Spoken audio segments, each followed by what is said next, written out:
Nararanasan ni Travis Wesley ang pinakamasamang araw na may isip. Hindi araw-araw na sasabihin sa iyo ng iyong minamahal na asawa sa loob ng 23 taon na lalabas siya kasama ang ibang lalaki, simula ngayong gabi. Tahimik na umupo si Travis sa mesa sa kusina, mahigpit na hinahawakan ng isang baso ng monkey shoulder scotch sa loob ng 10 minuto. Hindi siya uminom ng kahit isang patak ng amber na likido, nakaupo lang siya doon, nakatingin ng walang laman, hindi talaga nakikita o naririnig ang anuman, ngunit talagang nakakaramdam ng matinding kirot sa loob niya. Alam ni Travis na walang kahit anong dami ng Alka-Seltzer ang makakapagpagaan sa sakit na kumikirot sa kanyang tiyan. Narinig niya ang mga kwento ng mga asawa ng ibang lalaki na binabanggit ang pakikipag-date sa ibang lalaki, ngunit palagi niya itong binabalewala bilang walang iba kundi isang alamat sa lungsod. Paano ipalagay ng isang babae na tatanggapin ng kanyang debotong asawa ang pakikipag-date niya sa ibang tao, sa ibang mga lalaki? Hindi niya maisip kung paano magiging napakawalang puso ng isang babae sa kanyang sariling asawa, napakabastos na makasarili sa kanyang mga pagnanasa.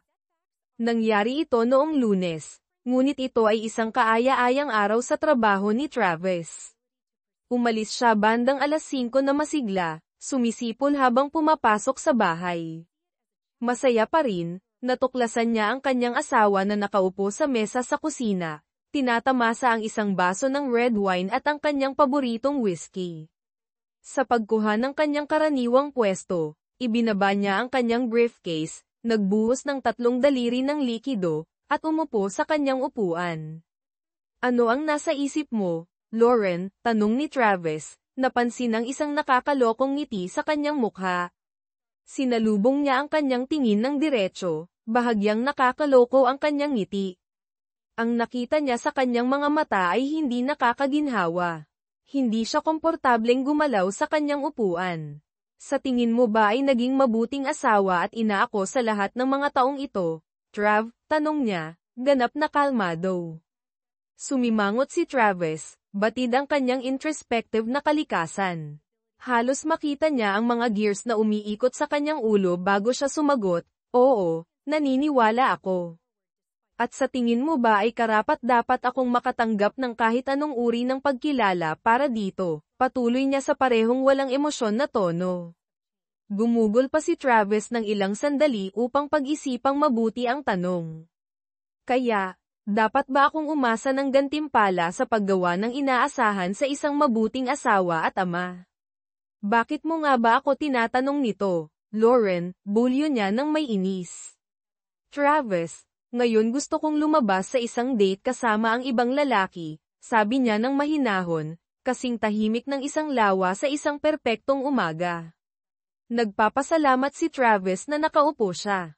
Nakaramdam siya ng pag-akyat ng apdo sa kanyang lalamunan, ang kanyang isip ay parang isang banorang blackboard, ganap na blanko habang nagpupumilit siyang i-proseso ang kanyang kahilingan na pumunta sa isang date kasama ang ibang lalaki.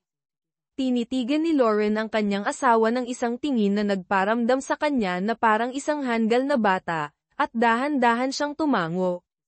Oo, sa ibang lalaki, Trav.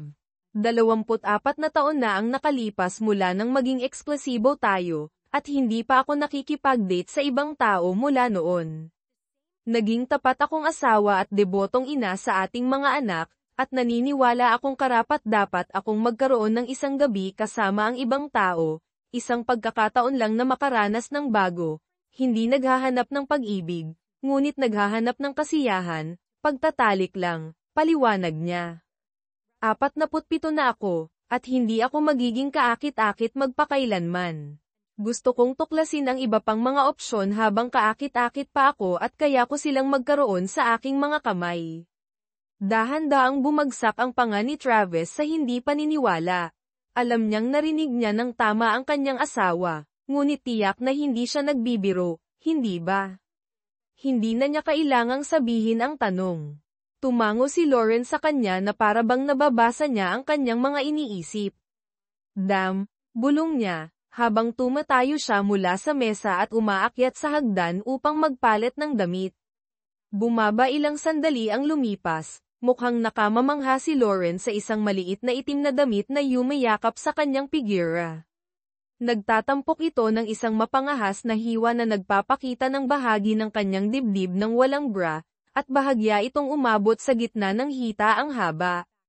Ang kanyang make-up ay banayad, ang isang magandang babae ay hindi nangangailangan ng maraming palamuti, at ang kanyang mahabang blondeng buhok ay nakatali pabalik sa isang mataas na ponytail. Ito ay isang tanawin na dapat masilayan. Napansin ni Lauren na, sa sandaling iyon, ang kanyang asawa ay ganap na nasa ilalim ng kanyang spell. Hindi ko ito papayagan, Lauren, deklarasyon ni Travis, tumayo mula sa kanyang upuan. Hindi ko alam kung ano ang iniisip mo o kung ano ang binabalak mo, ngunit hindi mo ito itutuloy habang asawa pa rin kita. Ang maliwanag ng ngiti ni Lauren ay nabaluktot sa isang mapait na ngisi. Hindi mo sisirain ang aking gabi, Trav. Maaari kang magsalita ng matigas, ngunit sa kaibuturan ay alam mong hindi mo ako hihiwalayan dahil dito. Saan ka pa makakahanap ng babaeng katulad ko? Alam mong totoo ito, at magagalit sa iyo ang mga bata sa pagwasak sa ating pamilya.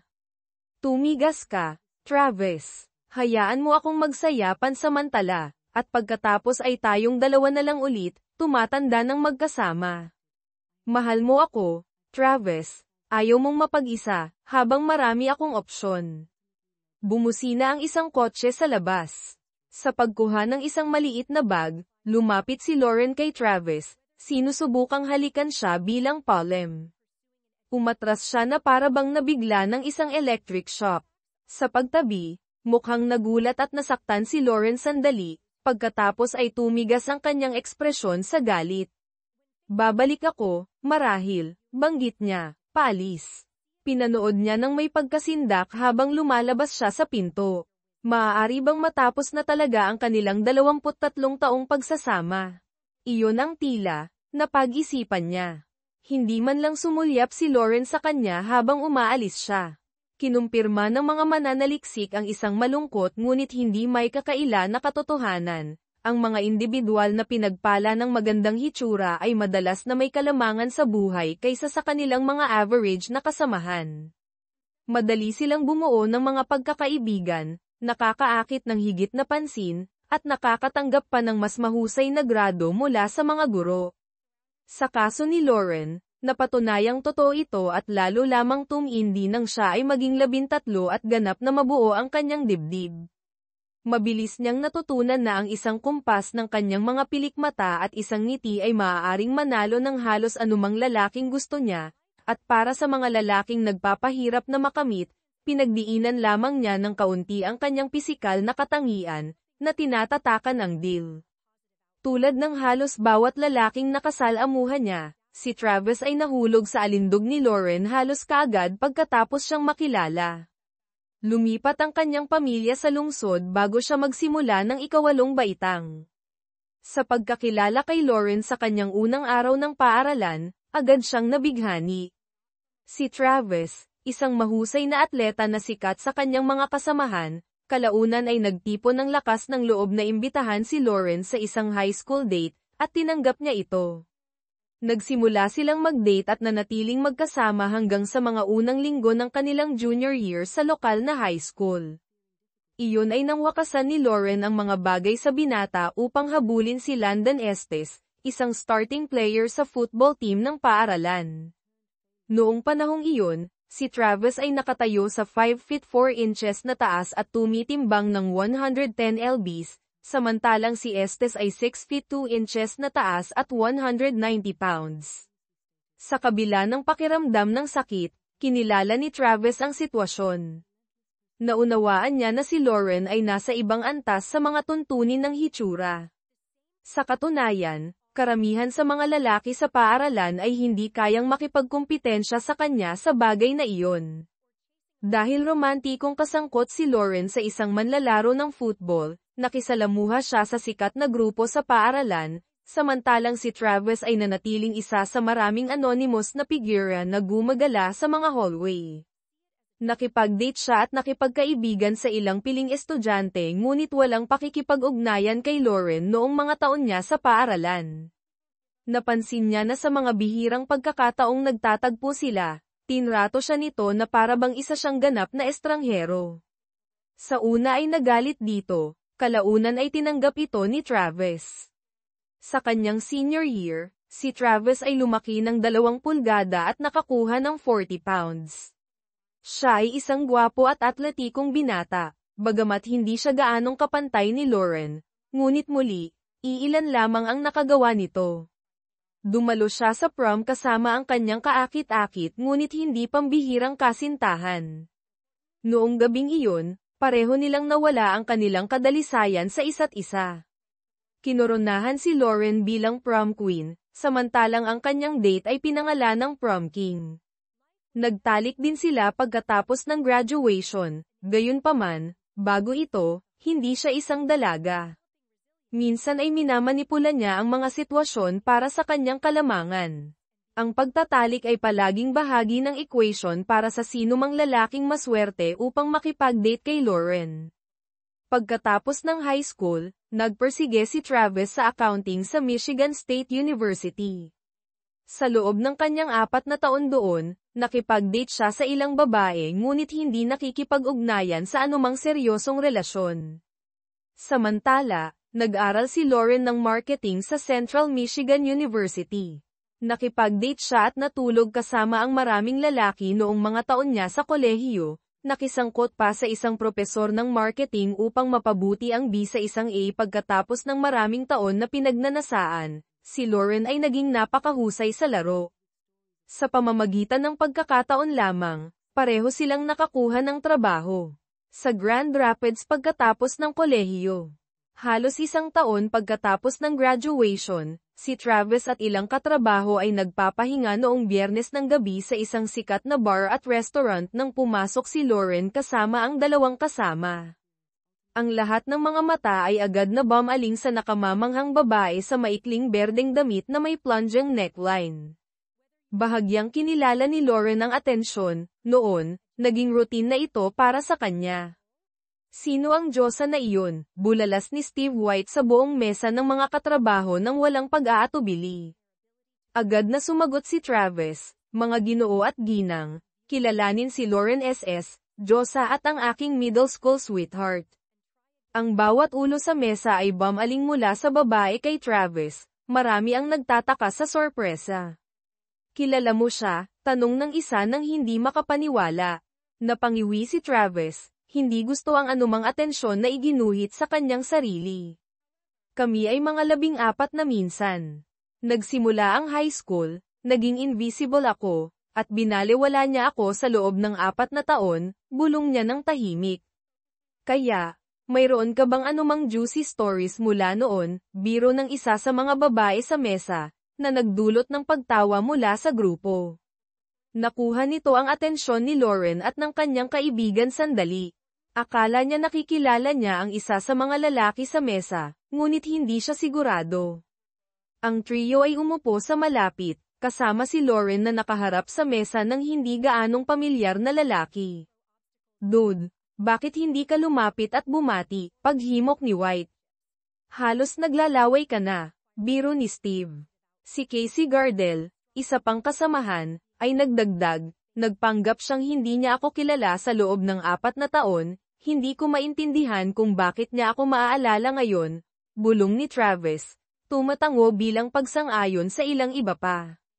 Samantala, pinagmasdan ni Lauren ang lalaki habang tinatamasa ang kanyang pagkain. Pagkatapos ay pumitik siya ng kanyang mga daliri at itinuro siya. Hindi matalino, pag-iingat ni Lauren sa isa sa kanyang mga kaibigan. Ang pagturo sa isang tao sa isang restaurant ay maaaring humantong sa problema sa ilang lugar. Hindi niya pinansin ang komento ng kanyang kaibigan. Babalik ako maya-maya, deklarasyon niya. Kailangan kong batiin ang isang lumang kaibigan. Halos tumalon si Lauren mula sa kanyang upuan at lumapit sa mesa ni Travis. Trav, hello. Tuwang-tuwa akong makita ka, bulalas ni Lauren habang papalapit siya sa kanya. Iminulat ni Travis ang kanyang mga mata sa kanyang mga kaibigan bago bumaling upang harapin ang kanyang dating kaklase ng may pilit na ngiti. Lauren, masaya akong makita ka. Tugon ni Travis, halos walang emosyon, tumatayo mula sa kanyang upuan. Isinara ni Lauren ang distansya sa pagitan nila at mahinang hinalikan si Travis sa mga labi, inilalagay ang kanyang mga kamay sa kanyang mga balikat. Nakaupo ang kanilang mga kasamahan sa hindi paniniwala. Si Travis din ay nagulat. Napansin ito ni Lauren at pinakitaan siya ng isang ngiti na hindi gaanong inosente. Naging komportable siya sa paglalaro ng larong ito, alam na hindi niya ito kayang gantihan. Bumalik tayo sa aming mesa, ipapakilala kita sa aking mga kaibigan, mungkahi niya, hinawakan ang kanyang kamay at halos hinihila siya. Ginugol niya ang karamihan ng gabi kasama si Lauren at ang kanyang dalawang kaibigan bago umalis. Kinuha ni Lauren ang kanyang telepono, idinagdag ang kanyang numero, at itinago ang kanya para sa sarili. Nakita ni Lauren na nakakaintriga na si Travis ay tila walang pakialam sa kanya. Ito ay isang bagong karanasan para sa kanya. Siya ay magalang sa restaurant ngunit hinati ang kanyang atensyon ng pantay sa pagitan niya at ng kanyang mga kaibigan sa buong gabi. Bagamat hinalikan niya ito ng ilang beses, hindi siya tumugon. Noong Lunes ng umaga, tinanong siya ng mga katrabaho ni Travis sa bar tungkol sa kanyang pakikipag-ugnayan sa nakamamanghang babae at nagulat nang ibunyag niyang nanatili lamang siya sa bar sa loob lamang ng isang oras bago umuwi. Nakamamangha siya, ngunit wala siya sa liga ko ng mga 14 na antas. Naiintindihan ko, ungol niya. Hindi ko kailangan ang ganyang uri ng drama. Nakasalamuha si Travis ng isang katulad na pagkabalisa sa parking lot sa kanyang pinagtatrabahuhan 2 araw pagkatapos niyang umalis sa trabaho. Bumulong siya sa kanyang sarili nang makita siyang naghihintay sa tabi ng kotse, bagamat atubili niyang kinilala na, nakasuot ng isang sukat na masyadong maliit, nagpapalabas siya ng hindi may kakaila na alindog. Bakit hindi ka tumawag, Trav? Bulong niya ng mahina habang papalapit siya. Nilabanan ni Travis ang pagnanasang palawakin ang kanyang mga mata habang sinusuri niya ang figura ni Lauren na parang isang nagugutom na lalaki na nakasil. Well, hindi ko sinasabing hindi ako curious, pero hindi ko ipagkakanulo si Travis, sagot ni Lauren. Nitong mga nakaraang buwan, napansin niya ang pagbaba ng atensyon mula sa mga lalaki sa mga bar at restaurant, kung saan ang mga nakababatang babae ang madalas na nakakatanggap ng mga tingin na dati sa kanya nakatuon, na nagdulot ng pagdududa sa kanyang alindog. Laruin natin ang what-if game. Paano kung binigyan ka ng hobby mo ng green light? Anong gagawin mo? Tanong ni Rose. Ipinakita ng ekspresyon ni Lauren na hindi pa niya napag-isipan ang ganitong senaryo. Naghalo-halo ang mga iniisip sa kanyang isip. Siguro kung may basbas ako niya, magbabago ang lahat. Pag-amin ni Lauren na may nakakalokong ngiti. Naisip mo na bang hingin yun? Suhestyon ni Rose. Sabi nila, lahat ng bagay na gustong-gusto mo, kailangan mong hingin. Hindi pa ito naisip ni Lauren, saglit na nagningning ang kanyang mukha sa interes bago dumilim sa pag-aalinlangan. Hindi niya ako bibigyan ng pahintulot. Never, giit ni Lauren. Kailangan ko bang gawin ang lahat para sa iyo? Tanong ni Rose, nagpapahiwatig ng pahintulot. Sabihin mo sa kanya tapos kunin mo ang gusto mo kahit ano pa ang sagot niya. Kumbinsihin mo siya na sapat ang pagmamahal niya sa iyo para payagan yun, na malalampasan ninyo to ng magkasama. Hindi pagmamahal ang problema, siya lang ang mahal mo. Napukaw si Travis sa tunog ng kotse na papalapit sa bahay. Napagtantong lampas na ng 3 AM pagtingin sa halos walang lamang bote ng Woodford Reserve, biniro niya si Lauren nang pumasok ito, great night, ha? Sinuri niya ang anyo ng kanyang asawa, gusot ang buhok, walang make-up, lukot ang damit. Mukhang mas smug pa siya kaysa nagsisisi. Pwede ko ring sabihin yan sa'yo, sagot niya. Hindi mo na kailangang maghintay, alam mo. Matutulog na ako, at ikaw siguro. Pero hindi na mauulit sa'yo, bawi niya. Tiningnan siya ni Lauren nang may paghamak at umakyat sa hagdan. Nagbuhos pa ng bourbon si Travis at ipinagpatuloy ang panonood ng ESPN. Ginugol niya ang gabi sa kanyang recliner, kumakalam ang tiyan. Pagsapit ng siyam, naghanda siya ng almusal. Habang kumakain siya, narinig niya ang shower sa master bathroom. Karaniwan, bababa si Lauren na nakaroba, balot ang buhok. Ngayon, lumabas siyang napakaganda ng bihis at makeup. May iniwan ka bang pagkain para sa akin? Tanong niya. Nagtimpla ako ng kape pero pwede kang magluto para sa sarili mo. At dahil bihis ka na, oras na para mag-usap, mariing sabi niya. Nagulat si Lauren sa stoicism ni Travis. Inaasahan niyang magngingit-ngit ito ng walang dahilan. Madaling manipulahin ang rasyonal na Travis, ginagawang mas mahirap ang pag-uusap. Ayaw mo bang marinig ang tungkol kagabi? Mahinang tanong niya.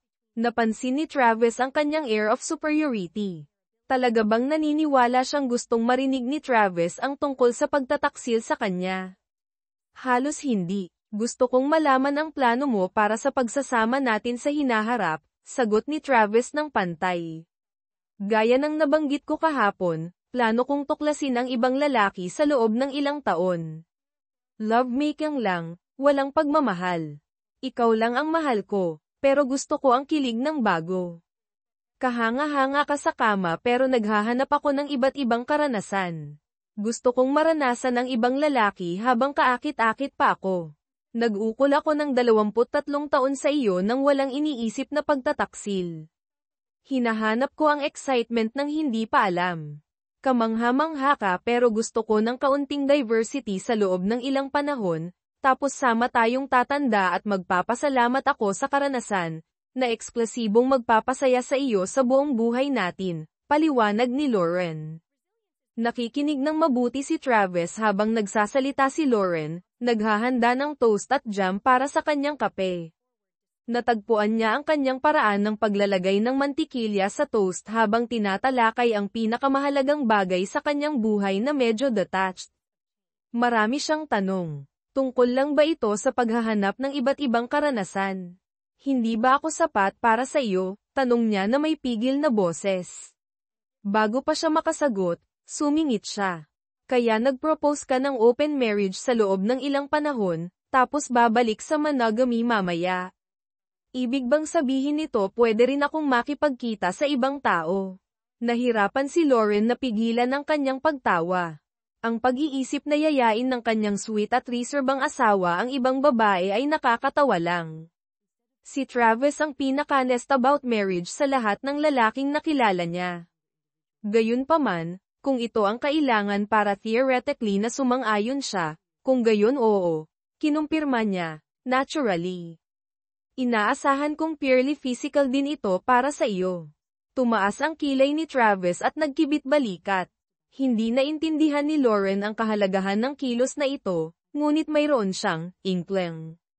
Gusto mo bang makipag-date kay Rose? Mabait siyang babae mula sa opisina ko. Sigurado akong matutuwa siya. Iminungkahi ni Lauren, alam na handa ang kanyang kaibigan na tulungan siyang makamit ang kanyang layunin na manatiling kasal habang hinahabol ang iba pang carnal partner. Naguluhan si Travis. Gustong-gusto ng kanyang 21 taong gulang na binata si Rose, ngunit alam ng responsableng 47 taong gulang na lalaking may asawa na hindi niya pwedeng magpakasawa. Masaya akong makipag-date kay Rose, pero hindi, honey, salamat. Gagawin akong cheater katulad mo kagabi, sabi niya. Ang dating nakangiting mukha ni Lauren ay bumaluktot sa isang grimace ng galit. Hindi ako cheater, sigaw niya. Well, kung yan ang sinasabi mo, honey, sagot niya, mas seryoso kaysa sa inaasahan niya, pero hindi pa rin ako sumasang-ayon dito. Mapapapayag din kita, honey, dahil gagawin ko to kahit ano pa, sagot niya. Noong Lunes ng umaga, bandang 11:00, pumasok si Rose sa opisina ni Lauren at napansin ang kanyang pagkadismaya. Impyerno sa makitid na isip na hanggal na yun, bulong ni Lauren, isinasara ang pinto sa likod ni Rose. Darn it, tinanggihan pa niya ang date sa iyo. Sumimangot si Rose. Hindi ko alam na nasa mesa ako, pero kalimutan mo na. Paano niya matatanggihan to? Sabi niya, itinuturo ang kanyang katawan. Kumusta ang date? Nag-enjoy ka ba? O sinira ni Travis? Tanong ni Rose. Ang ganda ng date. Talagang alam ni Jonas kung paano paligayahin ang isang babae, masayang sabi ni Lauren. Diyos ko, ang tagal na simula nang makasama ako ng ibang lalaki. Talagang pinahalagahan ko ang pagbabago. Sino sa tingin mo ang susubukan ko sunod? Sabay silang tumawa. Natagpuan ni Lauren ang aliw sa kawalan ng agarang divorce papers. Sa kaunting interaction sa pagitan nila, pinili niyang huwag magtanong tungkol sa mga intensyon ni Travis. Hindi alam ng kanyang asawa, hindi nagmamadali si Travis na mag-file ng divorce. Nagtitiwala pa rin siya na gising siya sa katotohanan at pipigilan ang kanyang hanggal na mga plano ng infidelity. Naniniwala siya na posible ang pagpapatawad at paglipas sa kanyang pagkakasala kung tatalikuran niya ang kanyang reckless pursuits. Lumaki ang kanyang optimism nang lumiban si Lauren sa date noong sumunod na linggo. Sa kabila ng patuloy nilang bedroom separation at strained communication, nakakita siya ng bahagyang pag-asa. Gayunpaman, noong sumunod na Biyernes ng gabi, napakaganda na naman ang bihis ni Lauren, tila handa para sa isang date. Seryoso ka bang pinag-iisipan to ulit? Sa parehong lalaki, o may tinitingnan ka ng iba ngayong linggo? Tanong ni Travis ng mariin. Damn, Trav, wala ka bang narinig sa sinabi ko? Hindi ito tungkol sa'yo, tungkol ito sa akin na tinutupad ang mga gusto ko bago mawala ang alindog ko. Hindi sa gusto kita ng mas kaunti, gusto ko lang ng mas maraming variety. Gets mo? Palagi akong hinahabol, at gusto ko lang magpakasawa, pero babalik pa rin ako sa iyo, paliwanag niya. Paano kung ayaw kitang bumalik? Hindi kita hahatiin. Hindi ako tatayo lang habang nag-e-enjoy ka. Hindi ito ako. Hindi ako maghihintay habang sinusubukan mo ang kalahati ng mga lalaki sa bayan. Isang date, baka kayanin ko pa, pero 2 beses. Kawalang galang, pagtataksil, ginugugol ang buong gabi sa labas. Tapos na tayo. Hindi yan ang layunin ko sa Earth, sabi niya. Wa. Pang-aasar niya, kinikilos ang kanyang mga daliri. Ayaw mo akong mawala, hindi kailangang lahat o wala. Noong nakaraang linggo, inutusan ni Travis ang kanyang abogado na ihanda ang lahat ng kinakailangang dokumento, umaasa na hindi nakakailanganin ang mga ito. Balak niyang tawagan ang kanyang asawa noong Lunes ng umaga, ngunit kailangan muna niyang ipaalam sa kanyang mga anak na babae. Nang tawagan niya sila noong gabing iyon, tila hindi nagulat sina Jackie, 21, at Michelle, 19, ngunit sa pakikipag-usap sa pareho, napagtanto niya na maaaring may inklang si Jackie. So alam mong papunta siya sa sakunan na to at hindi mo sinabi sa akin, sabi niya sa telepono. Sa tingin mo ba hindi ko karapat-dapat malaman ang nangyayari? Please, Daddy. Nasa mahirap na sitwasyon ako sa kahit anong paraan. Isa sa inyo ang hindi matutuwa sa akin. Dagdag pa, katawan niya yan. Hindi mo yan kontrolado, at kung gusto niyang ibahagi yun. Tama na, huwag mo nang ituloy, singit ni Travis. Naiintindihan ko na inilagay ka niya sa mahirap na sitwasyon, pero huwag mong sabihin sa akin na pwede niyang gawin ang gusto niya sa katawan niya kahit kailan niya gusto, dahil katawan niya to. Dolly's vows been abolished discussion tungkol sa katawan niya. Naiintindihan ko, pero, simula niya, bago siya sumingit. Damn, Daddy, sorry, Daddy, bulong niya. Nang dumating si Lauren ng 2:00 ng umaga, wala si Travis. Sa kabila ng pagiging 1 oras na mas maaga kaysa sa kanyang huling outing, tila medyo mas gusot siya. Si Gabriel especially Osito ay isang mabigat at malakas na lalaki, marahil ang pinakamalakas na bed partner na nagkaroon siya. Sa pagtatapos ng gabi, halos hindi siya makagalaw, inaasahan ang ilang pasa mula sa kanyang pagkakahawak sa bukas. Sa kabuuan, naging isang kamanghamanghang gabi. Naisip niya na maaari niyang makita si Gabriel ulit sa ibang araw. Ang pagtanggap ng divorce papers sa kanyang opisina noong Lunes ng umaga ay nagdulot kay Lauren ng pagkabigla at kahihiyan. Napaluha siya at tumakbo sa ladies' room, kung saan natagpuan siya ni Rose ilang sandali pagkatapos. Dapat inaasahan. Muna na is-reserve niya yun sa iyo, sabi ni Rose. Sinusubukan kanyang saktan pabalik. Ang mga lalaki, napakabata, naghahanap ng paghihiganti. Bigyan mo siya ng 1 linggo para mag-isa, babalik din siya. Nagpakatatag, bumalik si Lauren sa kanyang mesa, kinuha ang kanyang telepono, at agad na tinawagan ang numero ng kanyang asawa. Paano mo nagawa to sa akin sa harap ng lahat sa opisina? Alam kong nasasaktan ka, pero mas deserve ko ang mas maganda, Trav, halos isinigaw niya sa telepono. Pagkatapos ng 23 taon, hindi ba mas deserve ko kaysa sa pagdesisyon mong mag-isa na buksan ang pagsasama natin? Kung hindi ako tama para sa iyo, hindi mo ba ako pwedeng bigyan ng paunawa para maghiwalay tayo ng parang matatanda? Ayaw ko ng kabutihang asal, ayaw ko ng divorce. Mahal pa rin kita, humihikbing sabi niya. Mahal pa rin kita, pero sa tuwing natutulog ka sa ibang tao, nawawala ang pagmamahal na yun, ungol niya. Hindi bottomless ang pagmamahal ko tulad ng sayo. Palagi kong pinaniniwalaan na baka pareho tayong mali. Sa kabila ng pagtutol ni Travis, itinuloy ni Lauren ang divorce. Inayos ng kanyang abogado ang marriage counseling, kung saan ayaw makilahok si Travis. Pagpasok nila sa opisina ng consultant, nagulat sila na naghihintay si Lillian Kamek.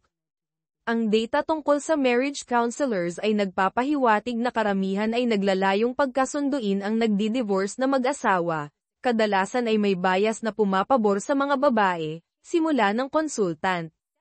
Magsimula tayo sa mga basic, Mrs. Wesley. Totoo bang ipinaalam mo sa iyong asawa ang tungkol sa iyong intensyon na makipag-date sa ibang lalaki sa loob ng ilang taon? Sinubukan ni Travis na itago ang kanyang smirk. Nahirapan si Lauren na itago ang kanyang pagkabigla. Oo, ginawa ko, sagot niya ng mahina, yan ang gusto ko. Hindi ko kailangang gawin niya yun para sa akin. Hindi ito makakaapekto sa pagsasama namin. Magtatapos tayo dito, sabi ng consultant. Paumanhin sa abala, Mrs. Wesley. Ipapabatid ko sa hukom at wawakasan ang charade na to. Pero, yutal ni Lauren. Honey, kung naisip mo kahit sandali na ang ginawa mo sa iyong asawa ay gag-ana sa akin, kung gayon nagkakamali ka. Dapat kang mahiya sa sarili mo, pero malinaw naman na wala kang hiya. Sa totoo lang, nakakadiri ka, sabi ni Miss Coco. Sa sumunod na buwan, ilang beses na nakipag-ugnayan si Lauren kay Travis araw-araw habang naninirahan siya sa isang maliit na apartment malapit. Hindi niya pinansin ang kanyang mga tawag at text. Sa kalaunan, humingi siya ng tulong sa kanilang anak na babae, na nag-udyok sa kanila na tawagan siyang, Dad. Mahal mo pa rin siya. Kung tumigil siya sa pakikipagkita sa ibang lalaki, muling isasaalang-alang mo, tanong ni Michelle sa isa sa mga pag-uusap na ito. Ginagawa pa rin niya yun, kahit pagkatapos kong mag-file, tanong ni Travis, nanginginig ang boses. Sumunod ang katahimikan, na nagkukumpirma sa kanyang mga hinala. Hindi na tumawag ulit si Michelle o hinimok siyang makipagbalikan. Nagulat si Travis kung gaano kabilis kumalat ang balita tungkol sa kanyang divorce, lalo na sa mga babaeng single sa trabaho. Ilang babae ang nagpahayag ng pakikiramay sa kanyang mga problema sa pag-aasawa, kabilang ang mga mutual friend niya at ng kanyang asawa. Hindi naive si Travis, nakilala niya na hindi lahat ng kanilang pakikiramay ay puro maawin. Tumawag si Connie Mayong, isang matagal ng kaibigan ng kanyang asawa, para ipaabot ang kanyang pakikiramay at halos hayagan na nag-alok sa kanya ng emosyonal na suporta. Nagulat si Travis sa kanyang open flirtation, dahil hindi pa siya nagpakita ng interes sa kanya sa buong pagkakaalam nila. Hindi ko hahabulin ang asawa ng kaibigan. Mali yun, tiniyak niya sa kanya, pero ngayong single ka na, iba na ang sitwasyon. Interesado ako sa'yo. Nagulat, na-flatter ako, pero hindi pa ako opisyal na single, Connie. Hindi tayo magsisimula ng kahit ano hanggang pagkatapos ng divorce. Baka old-fashioned ako, pero hindi ako mag-cheat, giit ni Travis. Napaka-boy scout mo, Trav. Isa yan sa mga bagay na hinahangaan ko sa'yo. Pwede mo ba akong iset up sa isang date kapag malaya ka na? Tanong ni Connie. Siyempre, sumang-ayon si Travis, pero ayaw kong gambalain ang pagkakaibigan mo kay Lauren. Magkaibigan na kayo sa loob ng maraming taon. Pinahahalagahan ko ang pag-aalala mo, pero hindi ko dapat palampasin ang pagkakataon dahil lang hindi karaniwan to, sagot ni Connie. Baka tawagan kita kapag wala na akong tali, biro ni Travis. Si Connie, isang kaakit-akit na Asian na babae na nakatayo sa 5 feet 2 inches na may toned na pangangatawan at abot-baywang na itim na buhok, ay tiyak na kaakit-akit kay Travis, na nakita na nakakagulat na nagpakita siya ng interes sa kanya. Totoo sa kanyang salita, tinawagan ni Travis si Connie sa araw na natapos ang kanyang divorce. Lumabas sila para kumain at sa isang lokal na jazz club noong Sabado ng gabi. Napansin ni Connie ang pagkabahala ni Travis at nagkomento tungkol dito. Pakiramdam ko teenager akong clueless, pagtatapat niya. Mahigit 26 na taon na simula nang makipag-date ako sa iba maliban kay Lauren. Sinabi mo ba sa akin na ang contraceptive sa wallet mo ay pareho pa rin ng huling date mo bago kay Lauren? Tukso niya. Dapat ba nagdala ako? Damn, hindi ko man lang naisip. Well, talagang wala na ako sa practice, pag-amin ni Travis. Sa pagtatapos ng gabi, hinalikan siya ni Connie ng marahan, na nagdulot sa kanilang pareho na maging masaya. Nangako si Travis na tatawag ulit. Ang pag-alis ng kanyang wedding ring sa araw na natapos ang kanyang divorce ay tila hindi mahalaga kay Travis, ngunit malinaw na malaki ang naging epekto nito sa mga babaeng single. Napansin ng ilang babaeng coworker ang kawalan ng kanyang singsing at nagkomento tungkol dito, na humantong sa kapansin-pansing pagtaas ng flirting sa opisina. Ito ay hindi pa nararating na teritoryo para kay Travis, at isang araw noong tanghalian, nagtiwala siya sa kanyang matalik na kaibigan sa trabaho tungkol sa biglaang atensyon. Wow, napakaraming nakamamanghang babae sa opisina na to. Paano ko hindi napansin to dati, sabi ni Travis. Ikaw, kaibigan, ang epitome ng isang henpecked na lalaki, sabi ni Robert Ardido. Masyado kang nahuhumaling sa kanya kaya hindi mo man lang nakita ang ibang mga babae na kaakit-akit. Oo naman, maganda siya, pero hinayaan mo siyang kontrolin ka, at baka bahagi yun ng problema. Palagi siyang sinusubukan ng mga hangganan. May halaga doon, at masyado kang conditioned, nagpapalabas ng vibe na walang babaeng sumulyap man lang sa'yo. Sa unang buwan pagkatapos ng divorce, nakipag-date si Travis sa 4-2 kay Connie. Bagamat hindi pa siya natutulog sa alinman sa kanila, hindi yan ang layunin niya. Pagsapit ng ikalawang buwan, mataas pa rin ang demand, at natulog siya sa 2 babae. Ang mga anak na babae ni Travis, na mas nakikipag-ugnayan sa kanilang ina kaysa sa kanya kamakailan, ay paulit-ulit na naririnig ang kanyang sinasabi na habang kaya niyang akitin ang sinumang lalaki ng walang kahirap-hirap, nahihirapan ang kanilang ama na makahanap ng kasama, pabayaan na ang isang steady na girlfriend. Naaawa sa kanilang ama, binisita nila siya ng sorpresa isang Sabado ng umaga mga 2 buwan pagkatapos ng divorce. Hindi natuwa si Travis na ginaising siya ng 36 minuto pasado 8:00, lalo na pagkatapos aliwin ang kanyang bisita hanggang gabi. Si Sonia, isang boxem na 25 taong gulang, ay anak ng isang kaibigan na nangangailangan ng isang maasahang escort para sa kanyang kasal. Ang gabi ay naging maayos kaya nagpa siya silang ipagpatuloy yun sa apartment ni Travis.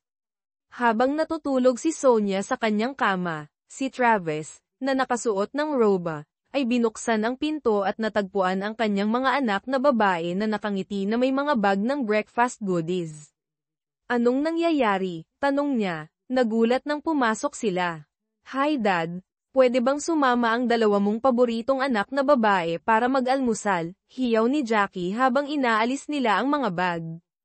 Pagkatapos magpalitan ng halik sa pisngi, dinala sila ni Travis sa kusina. Nasa kalagitnaan na sila ng bagel nang lumabas si Sonia mula sa kwarto na nakasuot ng isa sa mga shirt ni Travis, bahagyang naka-unbutton at malamang na walang iba. Sorry, hindi ko alam na may mga bisita tayo, baby, sabi ni Sonia. Sabi ni Mom, ikaw ang masusunod. Namula ang magkabilang babae habang nagtitimpla si Sonia ng kape. Hindi. Sonia, mga anak ko to, sina Jackie at Michelle, paglilinaw ni Travis, itinuturo ang bawat isa. Nag-aalmusal kami, bagels na may salmon. Humadyak-jak si Sonia, na naging dahilan para gumiling ang kanyang malawak na walang bra na dibdib. Sumandal siya sa braso ni Travis at umupo sa isang upuan sa tabi niya. Nagsalita ang apat sa casual na pag-uusap hanggang sa binanggit ni Jackie ang tungkol sa mga kamakailang pakikipag-ugnayan ni Travis kay Lauren.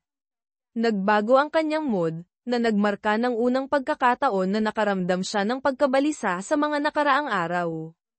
Hanggang sa sandaling yun, pinaniwalaan niyang halos imposible na magalit sa paligid ni Sonia, sa kabila ng pagiging medyo masyadong sobra para sa kanyang 48 taong gulang na sarili. Aminado ako, pa, akala namin baka nami-miss mo na si Mama, puna ni Michelle. Alam naming nami-miss ka niya, pero akala namin kapag wala ka na, mamumuhay na siya ng sagad-sagaran. Alam kong ako ang kanyang angkla, kahit pa nga nagpapasok siya ng 2 lalaki ng sabay sa dati nating kama, pa. Bulalas ni Jackie, habang humihikbi si Sonia at sumimangot si Michelle. Hindi siya bastos, alam mo. Seryoso mong isipin ito, ilang iba't ibang lalaki na ang nakatulog niya simula nang maghiwalay tayo. At yung 2 alam ko bago ako umalis. Kapwa na mula ang mga babae at ibinaba ang kanilang tingin. Wow, kung 2 lalaki kada buwan sa loob ng, 10 buwan. Iyon ay 20 iba't ibang lalaki. Kung 3 lalaki kada buwan. 30. Para sa akin, marami na yon, puna ni Sonia. Kung nakakapatay ang tingin, matagal nang inilibing ng mga anak na babae ni Travis si Sonia ng 6 na talampakan sa ilalim ng lupa. Alam na alam niya ito. Uy, huwag niyo akong sisihin kung hindi kayang ipikit ng isang babae ang kanyang mga binti, banat ni Sonia. Mga anak, huwag nating sirain ang maganda kong weekend, pigil ni Travis. Sorry, sabay-sabay na bulong ng 3 dalaga. So, kayong 2 na ba? Tanong ni Jackie kay Sonia ng mahina. Parang hindi ka naman mas matanda sa akin. Sabi ng tatay mo magkasing edad tayo, pero huwag kang mag-alala, hindi ako magiging stepmother mo. Magkaibigan lang kami, mabait siyang tao. Siya ang date ko sa wedding reception kagabi, at medyo hot siya. Nabanggit ko na bang mabait siyang tao? Well, sang-ayon kami na mabait siyang tao, kahit alam naming medyo tanga siya minsan, puna ni Jackie, at oo, medyo attractive siya para sa isang taong pwede nang maging tatay mo. Ngayon ay si Sonia naman ang namula. Namula rin si Travis. Hoy babe. Tandaan mo may lunch tayo kasama ang mga pamilya ng bagong kasal sa hotel ng tanghali. Kailangan kong maligo at kumuha ng ilang damit mula sa lugar ko bago tayo pumunta, paalala ni Sonia. Iginulong ng 2 anak na babae ang kanilang mga mata sa kanilang ama. Ma, kasing edad ko siya, ipinaalam ni Jackie sa kanyang ina sa panahon ng pananghalian ilang linggo pagkaraan, at parang hindi naman one-time thing lang yun. Matagal silang magkasama. Nag-enjoy sila sa isa't isa. Sa tingin ko hindi na siya babalik sa iyo kaagad. Hindi. Nahuli mo lang siya sa magandang araw. Malamang tinulungan niya ang anak ng isang kaibigan at nagkataon lang. Malamang malandi siya na makikipagtalik sa kahit sino. Mabait ang tatay mo, pero hindi siya player. Sagot ni Jackie. At kung saan sa linya, nagpasya ka na ang lahat ay tungkol sa iyo. Sulit ba? Sa unang pagkakataon, ipinahiwatig ng mukha ni Lauren ang hirap ng kanyang naranasan. Mula sa pananaw ni Rose, ang lahat ay mas maganda kaysa sa aktwal na nangyari. Hindi niya masabi sa kanyang anak na ang pagtatalik ay ordinaryo, ngunit hindi ito sulit, at hindi rin niya maamin na hindi niya naisip na gagawa si Travis ng anumang bagay maliban sa pagmumukmok sa kanyang magandang ex-wife. Masyado siyang nakatuon sa kanyang sarili na hindi niya napagtanto na ang isang gwapo, kung hindi man nakamamanghang lalaki na may magagandang katangian, talino, at isang matatag na trabaho ay maaaring maging lubos na kanais-nais sa dating scene, hindi lamang para sa mga babaeng nasa katanghaliang gulang. Alam niya na ang post-divorce Travis ay nakipag-date sa ilang babae, kasama na ang kanyang matandang kaibigan na si Connie, at ngayon sa ilang bata, malandi na babae na pareho ng edad ng kanilang panganay na anak na babae. Sa halip na magmukmak sa bahay, nagpunta siya sa mga date na parang isang solong 20 taong gulang at nakakuha ng higit na pansin kaysa sa nararapat sa kanya. Nang matuklasan niya na ang kanyang kaibigan ay nakikipag-date sa kanyang ex, itinago niya ito sa kanyang sarili, sa pag-aakalang ito ay dahil sa awa, ngunit nang mangyari ang pangalawang date, kinumpronta niya si Connie ng pribado, na ang kanyang boses ay kapansin-pansing tumaas. Akala ko magkaibigan tayo, Connie, bulalas ni Lauren. Dapat sinusuportahan mo ako. Kailangang suportahan ng mga babae ang isa't isa. Pero hindi ka naman sinaktan ni Travis, Lauren. Mabait siyang tao, kamangha-mangha pa nga. Siya ang lahat ng hinahanap ko sa isang lalaki. Bakit hindi ako dapat makipag-date kay Trev? Pumipila ang mga babae para sa kanya. Prime dating material siya. At isa siyang tunay na gentleman. Dagdag pa, mahusay siya sa kama. Makikipag-date ako sa kanya kahit kailan niya hilingin. Paano mo maitataboy ang ganoong klaseng catch? Tumayo si Lauren ng tahimik, nakanganga sa kanyang kaibigan. Nagsisimula na siyang mapagtanto na ang kanyang pagkakamali ay lumalaki. Mahal niya si Travis at kinamumuhian niya ang pagbalik sa isang walang laman na bahay araw-araw, na kinatatakutan ang pagtulog ng mag-isa sa gabi. Si Travis, sa kabilang banda, ay hindi naisip na magiging ganito kabala ang kanyang buhay. Makukontento na sana siya sa kanyang dating, makamundong gawain, ngunit bukod doon, maganda ang trato sa kanya ng buhay. Nakapagpapabusog ang trabaho at masigla ang kanyang buhay panlipunan. Nag-enjoy siya sa pakikisama sa mga babae ng iba't ibang edad, na marami sa kanyang mga date ay humahantong sa pagiging malapit. Hindi siya aktibong naghahanap ng pangmatagalang commitment, ngunit natutuwa siya sa pagkakaiba-iba. Higit pa sa buhay kaysa sa pagiging kasal sa isang magandang babae. Si Mara Goodlang ay naglaro ng hanggang balikat na kulay pilak na buhok na may mga streaks ng lila, na hinayla pabalik sa isang nakapusod sa ilalim ng kanyang Chicago Cubs baseball cap. Ang kanyang masikip na asul na Cubs t-shirt ay nagpatingkad sa kanyang malaking dibdib, habang ang kanyang mapusyaw na asul na Levi's ay humalik sa kanyang figura na parang sa isang 20 taong gulang, sa kabila ng pagiging 60 taong gulang. Nakaupo sa kaliwang larangan ng bleachers sa Wrigley Field, nakakuha siya ng higit pa sa kanyang patas na bahagi ng pansin. Kabilang sa mga humahanga sa kanya ay si Travis Wesley, ang ex-husband ng isa sa mga matagal ng empleyado ni Mara, si Lauren Wesley. Sina Travis at Mara ay dumalo sa isang laro ng Cubs bilang bahagi ng isang weekend getaway sa Chicago. Si Mara ay nakipagtulungan kay Lauren Wesley ng higit sa 15 taon. Nakilala ko si Travis sa ilang pagpapaandar ng kumpanya kung saan sinamahan niya ang kanyang nooy asawa, at palagi ko siyang natatagpo ang gwapo at kaaya-aya. Paggunita ni Mara. Alam niya na naghiwalay sina Travis at Lauren mga 2 taon na ang nakalilipas, habang si Mara mismo ay nabalo ng mga 5 taon. Ang kanyang asawa ay namatay sa isang aksidente sa sasakyan.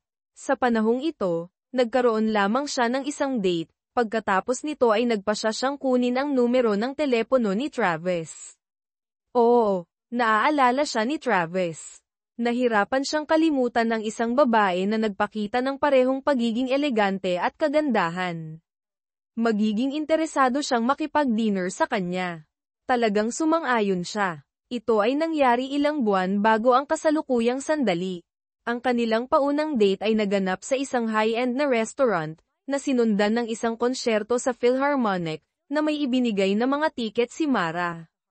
Ang gabi ay nagtapos sa isang halik sa kanyang doorstep. Ang kanilang pangalawang date ay kinasangkutan ng isang pag-akyat sa bundok sa Sabado, kung saan si Travis ay nagpahinga paminsan-minsan, na nagdulot ng mga paghikhik kay Mara. Lumalabas na siya at ang kanyang yumaong asawa ay mga masugid na hiker at climber. Sa kabila ng paniniwala ni Travis sa kanyang fitness, natuklasan niyang nagkakamali siya. Nalaman din niya ang tungkol sa toned na pangangatawan ni Mara para sa kanyang edad at kaakit-akit na kulay abong mga mata.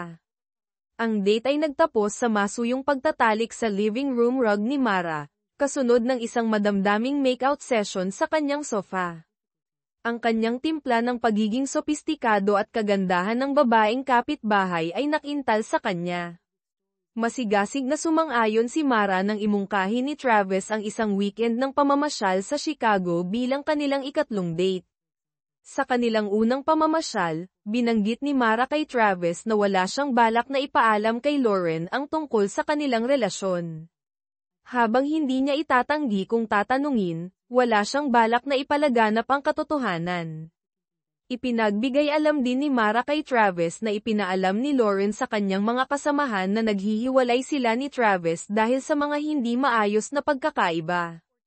Inulit ni Travis ang parehong kwento na sinabi niya sa iba. Niloko siya ni Lauren sa hindi bababa sa dalawang lalaki, nang hindi nagdedetalye pa. Sa 2 taon pagkatapos ng diborsyo, nakabuo si Travis ng ilang matatag na relasyon at natuwa sa itinuturing niyang isang pambihirang buhay sa kama. Pinahahalagahan siya ng kanyang mga partner, na ang ilan ay naghahangad na maging higit pa sa mga partner lamang, habang si Travis ay naglalayong muling itayo ang tiwala sa mga babae at ituloy ang kasal. Iba ang intensyon ni Lauren. Gaya ng ipinahayag niya sa kanyang nooy asawa bago ang kanilang paunang date, naghangad lamang siya ng pagnanasa ng laman.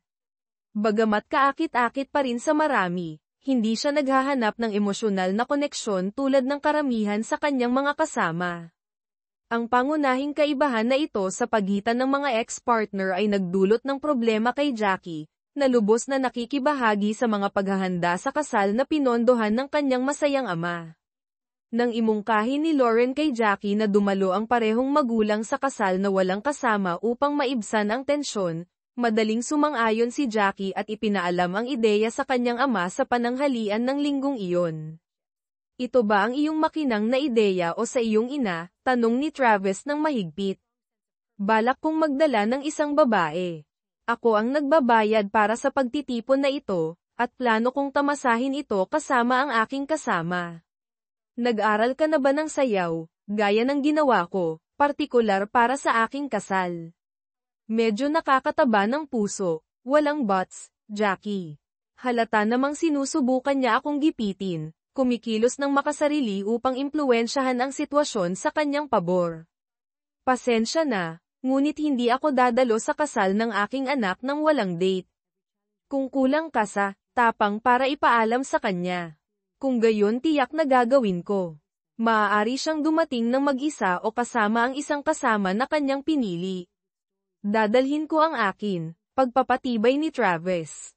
Naintindihan, pa. Kakausapin ko siya. Pinahahalagahan ko ang iyong pananaw at sabik akong makita kang sumayaw, ngunit maaari bang magdala ka ng isang taong mas malapit sa iyong edad? Makakayanan ko iyon, ngunit panoorin mo kaming sumayaw ni Sonia. Ngumiti si Travis, na tumanggap ng pantay na malawak na ngiti bilang kapalit. Inihatid ni Travis si Connie Mayong sa kasal, sa kabila ng kanilang hindi pagkakasundo tungkol sa sea green dress na binili niya para sa kanya. Ikinatwiran ni Travis na bilang ama ng kasal, na nakasuot ng tuxedo, kailangan niya ng bagong damit, na masaya niyang pinondohan. At alam kong nangangailangan ito ng sapatos, dagdag niya ng nakangiti. Ang paglalakad sa kanyang panganay na anak na babae sa aisle ay napatunayang isa sa mga pinakamatamis na karanasan para kay Travis. Lahat ito ay tulad ng inilarawan ng ibang mga ama, gayunpaman kinilala niya na ito ay isang kahanga-hangang araw. Siya, si Connie, at ang kanyang mga anak ay nagalak sa kasiyahan, na nagsayaw ng huli sa gabi. Ang nag-iisang discordant na sandali ay lumitaw nang dumating ang kanyang ex-wife kasama ang kanyang sariling date. Habang nanatiling walang pakialam si Travis, ginugol ng lalaki ang karamihan ng kasal sa pagtitig kay Travis, at sa paglaon, sa ilang babae, na kumilos na parang isang bastos na lasing. Sa kahilingan ni Jackie, mabilis na inilabas ni Lauren ang lalaki, na halatang napahiya. Sa isang maikling pakikipagtagpo sa restroom, kinumpronta ni Lauren si Connie, na inakusahan siya ng pagnanakaw ng kanyang lalaki. Kalmadong itinanggi ni Connie ang akusasyon, na sinasabing diniborsyo ni Travis si Lauren bago sila nagsimulang mag-date. Tumahimik si Lauren, na pinayagang lumabas si Connie nang walang karagdagang pagtatalo, na ayaw sirain ang espesyal na araw ng pamilya. Pagkalipas ng ilang buwan pagkatapos ng kasal, dinalaw ni Michelle ang kanyang ama at lumitaw na hindi mapakali. Pinagmasdan siya ni Travis sa loob ng ilang sandali bago magtanong, "Okay, Mitch, anong problema?" Parang balisa ka buong gabi. Namula ng husto si Michelle at nagsimulang mautol. Nararamdaman ni Travis na may mali. Pa, alam mo minsan pinag-uusapan ni Mama ang pakikipagkasundo sa iyo, tungkol sa pagbawi sa iyo kapag tumigil na siya sa pakikipagkita sa ibang mga lalaki. Nagkaroon ba kayong dalawa ng anumang pagiging malapit o anumang bagay? Tanong niya.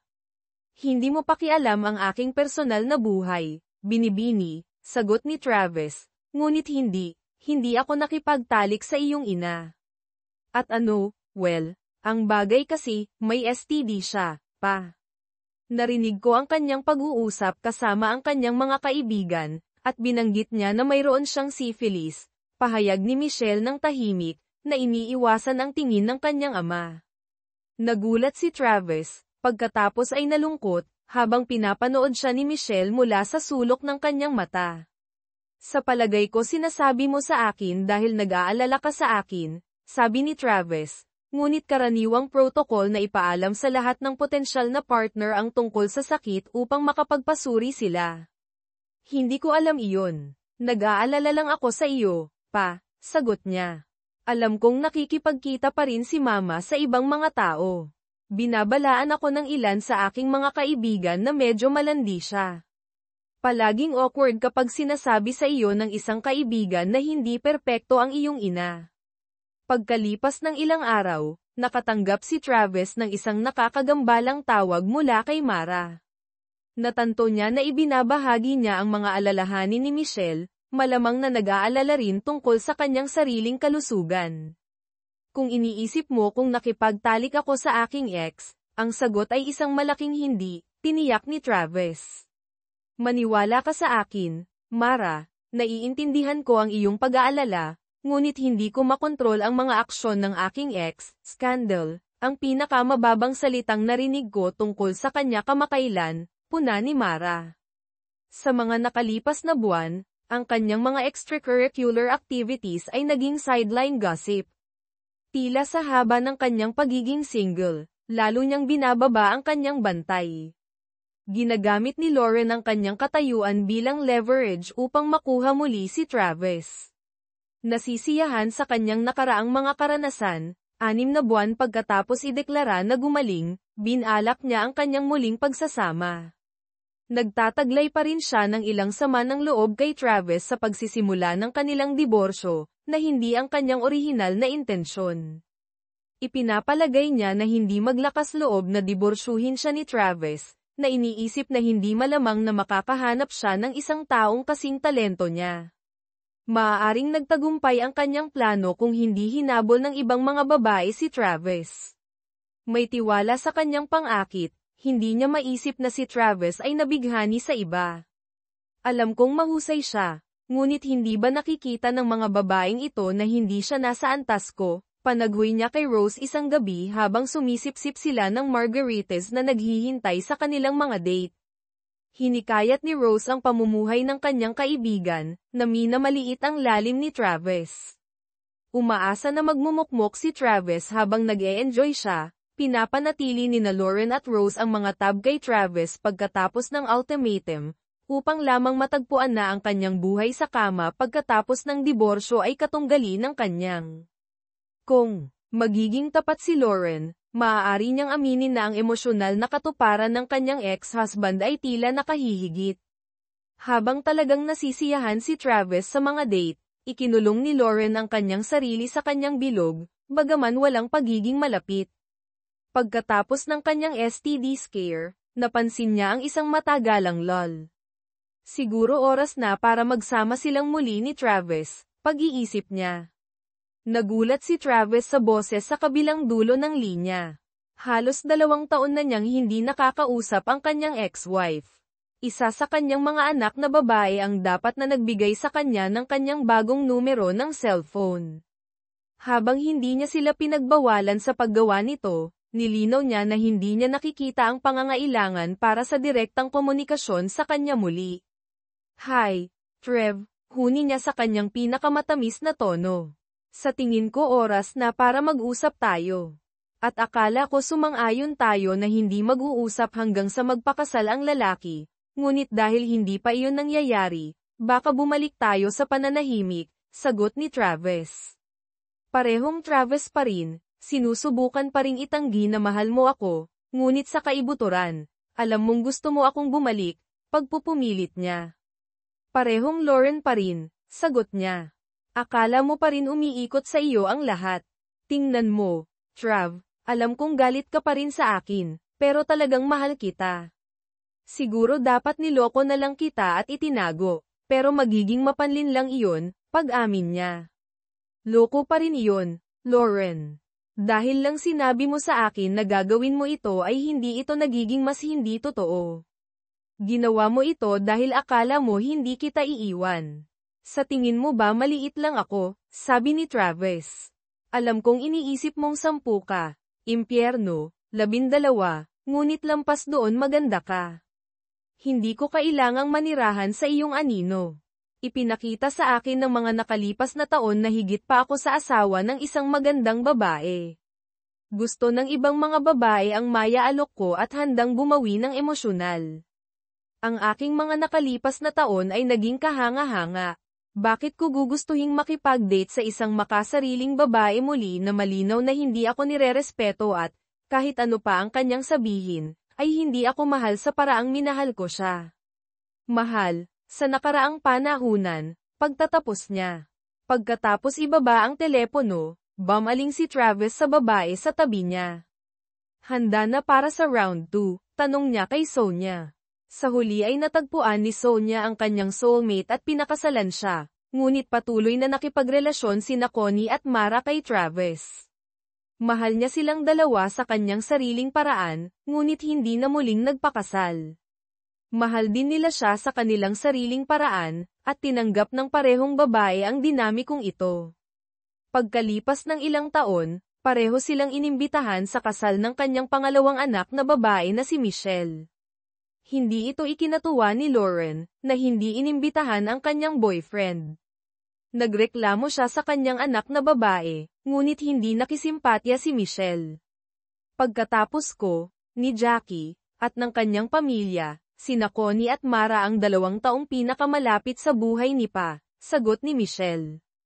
Mahal nila siya para sa kung sino siya at pinapahalagahan nila siya kaysa sa kanilang sariling makasariling interes, na hindi lahat ay masasabi tungkol sa kanilang sarili. Siya ay sa iyo, at iniwan mo siya para sa higit na pagtatalik, bakit? Dahil lamang sa natatakot kang tumanda at akala mo wala siyang ibang opsyon, na hindi kanya iiwan, hindi para sa sino man o anumang bagay. Kontento si Travis sa kanyang buhay, kahit na hindi ito ang kanyang unang pagpipilian. Iniwan niya ang isang sitwasyon na itinuturing niyang hindi katanggap-tanggap. Ang buhay ni Lauren ay hindi isa sa kalungkutan at panghihinayang. Pagkatapos ng lahat, kaakit-akit pa rin siya, at ang mga magagandang babae ay madalas na kailangang magpakita lamang para mapansin ng mga lalaki. Madalas lapitan si Lauren at nagkaroon ng ilang panandali ang relasyon, gayunpaman, wala sa mga ito ang umusbong sa anumang pangmatagalan.